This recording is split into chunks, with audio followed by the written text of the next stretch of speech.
Hello students, it's Nazia Begum here, your physics lecturer, welcoming you all in today's lecture. Today, in our lecture, we are going to study about energy stored in series and parallel combination of capacitors. About the energy stored in a capacitor, we have already discussed in our previous lecture. Today, we will see that what is the energy in the combination of capacitors. The combinations are of two types, series combination and parallel combination. So we will see that in these two combination what is the energy stored in the capacitor in the complete circuit. But before that, let me tell you one thing, that in your pre-midterm examination the portion which is coming is first unit, that is chapter 1, electric charges and fields, and chapter 2, electric potential and capacitances. Okay, so chapter 1 which we have covered in April and June, and this chapter which we are studying now, these two chapters are coming in your pre-midterm examination. The examination will be in MCQ format. With each question you will be given 4 options, out of which one option you have to select. Okay, so don't be confused and prepare for chapter 1 and 2. Okay, that is the first unit of our physics syllabus. Now let's come back to the energy stored in series and parallel combination of capacitors. So first let me tell you something.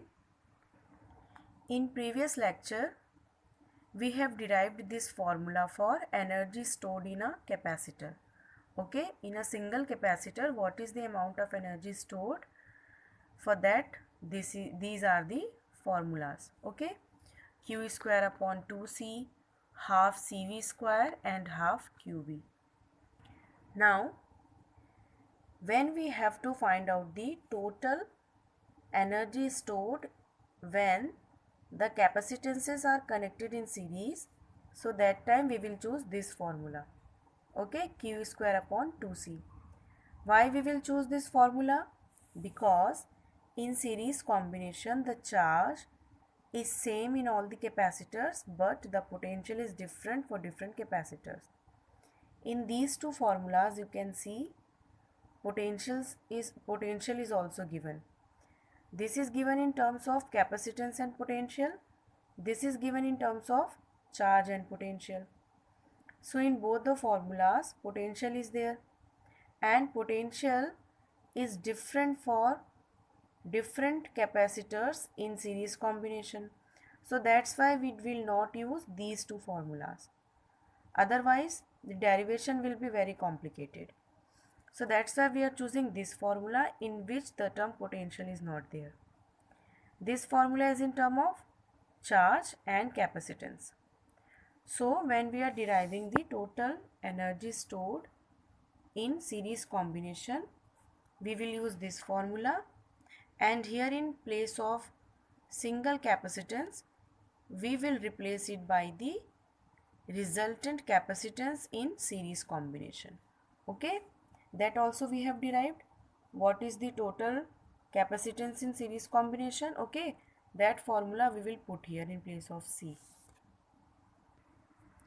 So suppose in series the charge Q is same on each capacitor. Okay, that is each capacitor is having a charge Q and their capacitances are C1, C2, C3, etc. Okay, suppose n capacitors are connected. So this I have written n, you can see it was printing mistake. Okay, so suppose n capacitors are connected and their capacitances are C1, C2 to Cn. So by using this equation for energy stored in capacitor, when we will find the total energy in series combinations, we will write it as US equals to Q square upon 2CS, where CS is the total resultant capacitance in series combination. When we put the value of CS, it will become like this. Okay, then Q square upon 2 is multiplied inside. So it will become like this formula. So here we get q square upon 2c1 plus q square upon 2c2 to q square upon 2cn. So here you can see this one is the energy stored in first capacitor. This is the energy stored in second capacitor, and this is the energy stored in the nth capacitor. So finally what we have got that the total energy in series combination is the algebraic sum of energies of individual capacitors. Okay. Now let's move to parallel combination. Before that, let's again see the formula of energy stored in capacitor. In parallel combination, the potential drop is same for all the capacitors, but the charges will split up. At a point, the charges will split up, and through all the capacitors, different charges will flow. Okay. So in parallel combination, the charges for different capacitors are different and the potential is same. So for energy, okay, when we will find out the energy for parallel combination, so that time we will choose one equation in which the term q will not be there, because q is different in parallel combination. So that's why we will not choose this formula and this formula, but we will choose this one. In this formula half cv square, the term q is not there, which denotes charge. Okay. So in parallel combination, we will choose this term in which charge is not there, because in parallel combination the charges for different capacitor, for individual capacitors, the charges are different. So when we use this term, so derivation will be very complicated. So that's why we use this formula. So here you can see total energy in parallel combination. CV square was there, so in place of C we put Cp, that is the total capacitance in parallel combination. Then when we put the value of C and multiply half and V square to C1, C2 and Cn, we get this one. Okay, here Up equals to half C1V square plus half C2 square till half CnV square. So here this is the energy for the first capacitor, this is the energy for the second capacitor, and this is the energy for the nth capacitor.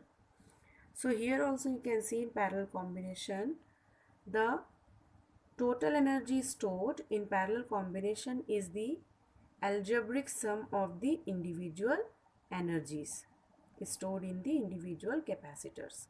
Okay. Now here you can pause the video and see the whole derivation once to get a clear idea. Okay.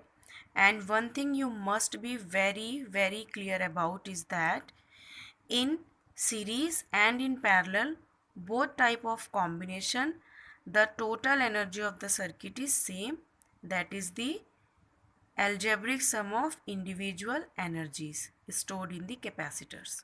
Okay. Now let's move to another topic of today's lecture, that is redistribution of charge, which is also called common potential. So what is redistribution? If we go by the name, of the term, so redistribution means distribution again. So what actually happened here is that if we take one capacitor C1 and charge it to a potential V1, and take another capacitor C2 and charge it to a potential V2, okay, and this charging process will be isolated. That means when we charge C1 and V1, they are separate from each other, they are not connected to each other. Okay, so first we will charge capacitor C1 to a certain potential, and separately we will charge capacitor C2 to a certain another potential. Okay, that is the potential of both the capacitors are not same. Now when we connect these two capacitors, okay, here you can see this is one circuit, When we connect these two capacitors, then what happen? As we all know that charge always move from high potential to low potential. Okay, so because these two potentials are not same, one is high and one is less, so here what happen? The charges start redistributing again. The charges from high potential start moving towards the low potential, and this movement of charges continue till the potential of both the capacitors are not same. As the potential becomes same, the flow of charge stops. So let's again understand it in brief that we have charged two capacitors individually to different potentials, and then we have connected them. After connecting, the charges starts moving from high potential capacitor to low potential capacitor, and this flowing will continue till the potentials become equal. That means both the capacitors attain the common potential. So here, after connecting the two capacitors, the charges again distribute, and that's why it is called redistribution. Okay, once when we were charging them separately, that time the charges have been distributed. Then again when we have connected them, the charges again redistributed. So that's why it is called the redistribution of charges. Now let's see how to derive the formula for common potential. Suppose we have two capacitors of capacitances C1 and C2, charged to potentials V1 and V2, and the amount of charge on them is Q1 and Q2 respectively. Here we will assume that V2 is greater than V1. Okay. Now the charges in the first capacitor is given by Q1 V1, and on the second capacitor is given by Q2 equals to C2 V2. Now because V2 is greater than V1, so what happened? The charge from second capacitor starts flowing towards the first one till both the capacitors have a common potential. Okay, so here what will be the total common potential V? It is equals to total charge upon total capacitance. We know the formula of V equals to Q upon C, that is charge upon capacitance. So here the total common potential will be total charge upon total capacitance. So when we put the value, total charge means Q1 plus Q2 and total capacitance means C1 plus C2. Then from here, these formulas, we will put the value of Q1 and Q2, so it will become like this. So we have common potential V equals to C1 V1 plus C2 V2 upon C1 plus C2. Keep this formula in your mind because in numerical you will need it. Now, after the redistribution, the charges are distributed in such a manner that their potential is same. So now they don't have potential as V1 and V2, but both are having same potential as V. And after redistribution, the new charges now are Q1 dash and Q2 dash. For capacitor C1, the initial charge was Q1. After redistribution, it becomes Q1 dash. For second, initially it was Q2, but after redistribution, it becomes Q2 dash. So now, the new charges for capacitors C1 and C2 can be given like this. Q1 dash equals to C1V and Q2 dash equals to C2V. This is it for first part of today's lecture. In second part, we will discuss about loss of energy in the redistribution of charges.